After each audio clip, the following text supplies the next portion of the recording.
And so we find our next match, Frozen in Ice, like DC villains, Frozen in Amber in the Twilight Zone. What was oh God, it ain't the Twilight Zone. What was the next or match? The Forbidden Zone. Where did they put the DC villains and what? The Phantom Zone.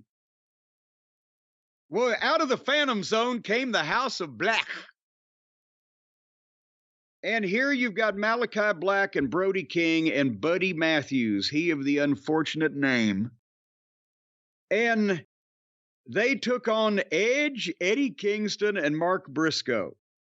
And I'm sure that there was some programming somewhere over in Ring of Honor or on a streaming site, or maybe they just fucking put it on tape and fucking mailed it to somebody, that explains why these three odd baby faces have teamed up against the House of Black in the 6-man tag team match. I can't blow by blow. Here's the thing. Here's my evaluation as a professional with 40 odd years experience in the industry of all of these people.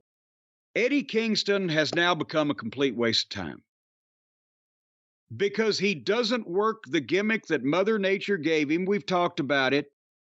Some kind of fucking angry fucking badass mechanic from the Bronx. Put some fucking Yonkers, wherever. Put some fucking regular clothes on him instead of whatever that goddamn tribute to fucking All Japan Pro Wrestling outfit he wears. It looks like he's pregnant with a goddamn watermelon.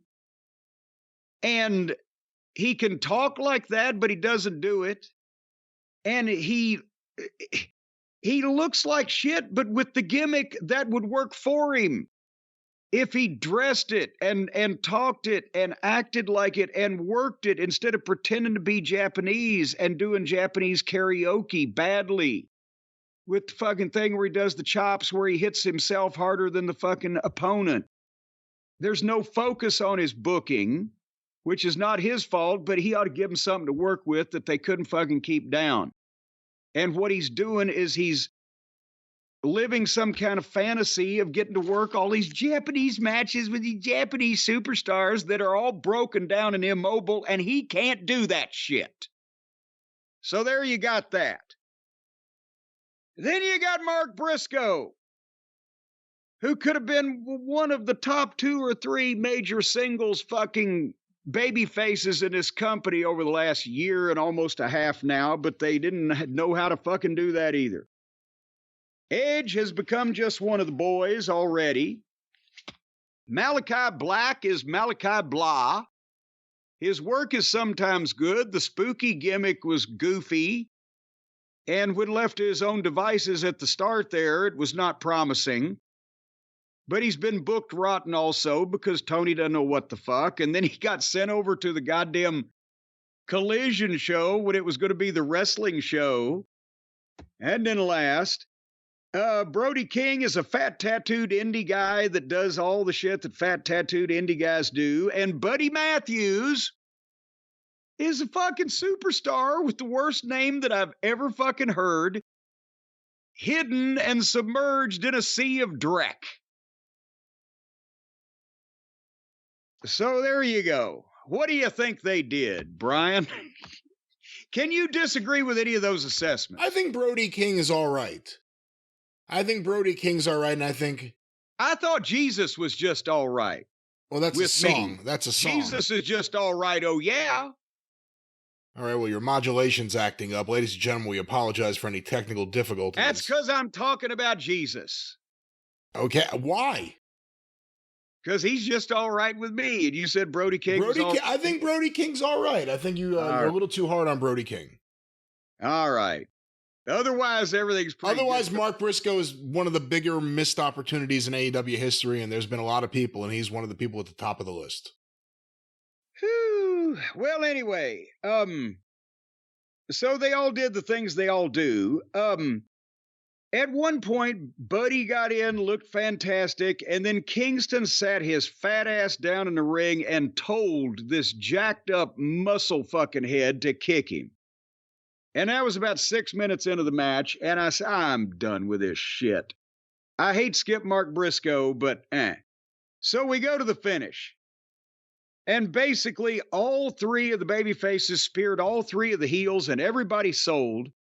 And it was the corpse referee, of course. So for some reason, he turned his back forever, even way before he had to, before Malachi Black was even loading up his fucking mist and nobody. But anyway, Edge stands up and goes for the deal, and Malachi Black spits the mist in Edge's face and hits his kick, cover 1, 2, 3, and of course the referee counted even though Edge's face was covered with a bucket of green paint. 18-minute match, and I skipped the last 12. I think I maybe made the right decision. What did I miss? I did have that same thought too as the referee's counting. Like 1, 2. Hey, what's that shit on this guy's face? You're so green. What happened to this guy? It was all right. I'm sick of Adam Copeland. I haven't been a fan of Eddie Kingston's in-ring work in a while. Mark Briscoe, because of the way he's been used and who he's been used with, I have no interest in right now. House of Black are okay. Somehow, at times. And then they disappear and then they reappear. And we're not talking about the blackouts. No. We're talking about they just go away from the show. They're off TV and you hear that they're difficult and then they reappear and they say they're not difficult and then they're off TV again. And I don't know. We'll see what happens. The 6-man titles were unified during the pre-show. I don't know if you saw about this. I heard about this on the interweb, that apparently now Jay White and the Gunn Boys beat the Acclaimed and Billy Gunn for their 6-man belts. So now they've got both the 6-man belts, which means they've got 1, 2, 3, 4. They got 6 belts. That works out kind of good. And how far has the Acclaimed fallen that they lose their belts on the pre-show? A lot of people were up in arms too about Max Caster. Let me play a little bit of this since you didn't hear it. Here's Max Caster. Oh, good Lord. Yo, I'll treat you like a light. Switchblades when I switch. I'll fulfill your fantasy and I'ma make you my bitch. Yo, this dude's just making me sick. I'll violate you so bad you'll have to tell the legal team about the taste of my dick. So a lot of people up in arms about that because Max Caster's basically saying he's going to commit sexual violence against Jay White. But also, more importantly, how did they ISO that without the music that he's rapping over the top of? It was a cappella. There was no music during that portion. Oh, good Lord. Well, then they don't need to ever do that again. Because it sounds like something when he's got the music, right? When he ain't got the music, he just sounds like some kind of fucking delinquent child, saying naughty things. There's no rhythm, there's no oomph, there's no confidence, there's no. I thought of something else. I'm not concerned about besides the fact that do they want people saying dick because there's kids there? The fucking sexual violence, blow me. But there's kids, you want the taste of my dick in your kids' ears, so to speak. And secondly, why weren't they playing any music over that shit? Because it goddamn sounds amateur and rotten. Well, Dave Meltzer has a report here on Twitter. It says from 18 hours ago, right after this happened, I think Max Caster may get in trouble. So we'll see what happens there. But that's the 6-man division, the House of Black and the Bang Bang Gang, who now have their titles with Juice Robinson somewhere to be found. Somewhere, hopefully, he'll be on his own when he comes back. Maybe he'll have amnesia. And he won't be able to remember who he was teamed up with. But it is interesting, though. There are a lot of people who you would think should be about to come back or coming back within the next few months, whether it's, Juice Robinson. I see a lot of people talking about Britt Baker and Jamie Hayter. Where the hell are they? Oh, I forgot. Well, I didn't forget about Britt Baker, but I've tried. No, but I forgot about Jamie Hayter. MJF, at a certain point, he can't be injured forever. Well, I think he needs to be injured a lot longer to get the taste out of people's mouth of what they last saw. But my point is, they have people that have been away for a while that should, and there's more, I'm sure, that I'm not thinking of off the top of my head that should be available at some point in the future, so we'll see what happens. But that was the 6-man match. Yes, and the 6-man division update, and I skipped the last 12 minutes of that. But Brian, what do you think the odds are that I just skipped the rest of this show?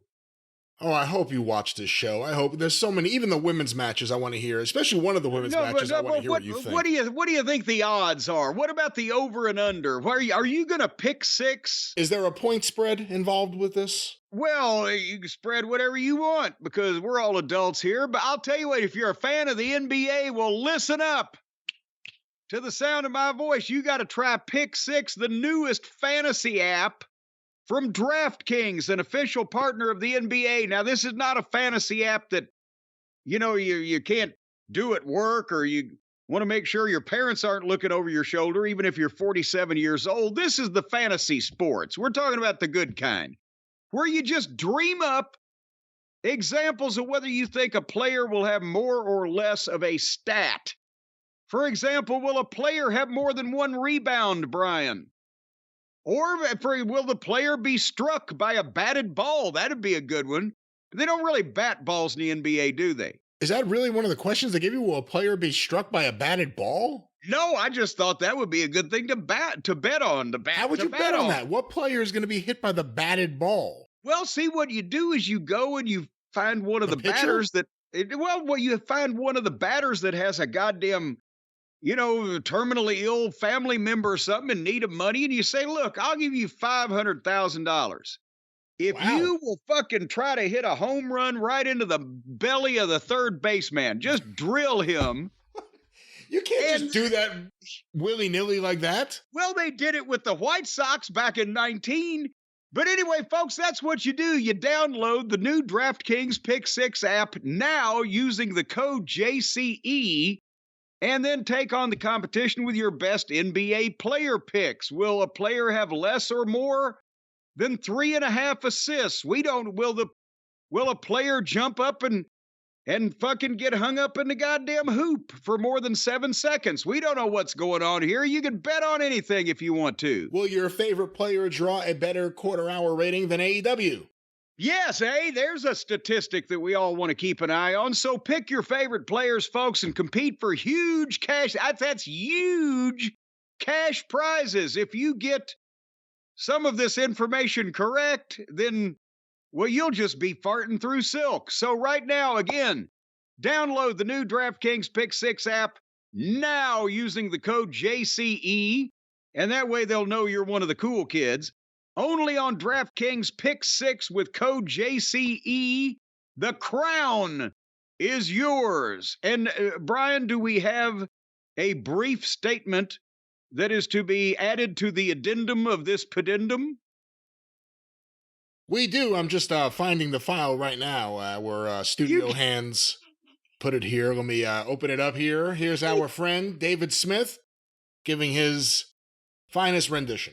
Call 1-800-GAMBLER. 18 and over in most eligible states. Age varies by jurisdiction. Eligibility restrictions apply. Pick 6 not available in all states, including but not limited to Connecticut and New York. For up-to-date list of states, visit dkng.co/pick6states. Void where prohibited. See terms at pick6.draftkings.com/promos.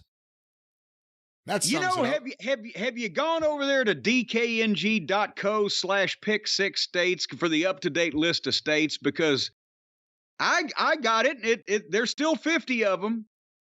That's up to the present time. There are still only 50 of the United States of America, but we're pulling for Puerto Rico. Those folks deserve it. Before Washington, D.C.? Well, those folks deserve it too, because they got to put up with the largest concentration of criminals in the smallest fucking area in all of the United States. So they should at least get some sovereignty over their own land when every day all these fucking lawbreakers come into work. All righty.